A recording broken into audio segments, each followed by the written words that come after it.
даруй энэ хүнийг одоо ихээр хангаж өгөө. Өгөөжтэй чөлөөтэй уулзуулаа. Энэ уулзалт ярилцлагын одоо нууцлалыг чанд хадгалаа. Хөндлөнгөөс нь хянаж хадаж хэрэггүй.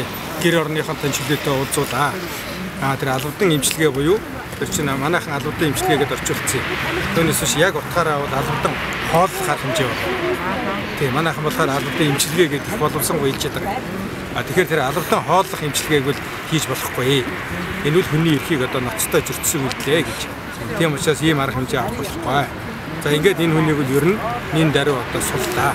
Маш аралтай сулл гэдэг ийм төгөл гаргаж ирсэн байна. Ингээд бид нар одоо энэ төрийн өндөрлөгүүдэд энийг хүргэж өгөх энэ ажил хариуцсан хүмүүст нь яралтай танилцуулах ажил хөөцөлтэй явж байна. Хагас бүтэн сайн болоод манайхан чинь хотод байхаа вечиж. Бүгд л ийш тийшээ явсан сургатай байна. Олдохгүй байна.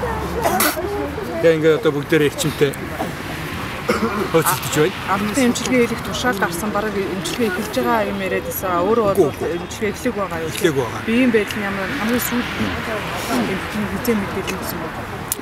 За өнөөдөр үдээс хойш Эка тэр цагдаагийн зүрх 3 цагийн багцаанд юу гэсэн бэ?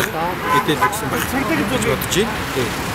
За ийм байдал бол мэдээж чинь одоо 8 хонцлоо шүү дээ. Тийм учраас ийм байдал одоо амаргүй хүнд байна. Заашгүй хийцтэй имчилгээ одоо бас хийж байна. Гэхдээ бол албадан имчилгээнд өөрөө орохгүй гэсэн. За ер нь эмнэлгийн байгууллага бол одоо албадан имчилгээ хийх үүрэг байхгүй. Бид ингэж одоо өвчтнийг албадах учиргүй гэдэг албан ёсны дүгнэлтэд гаргасан.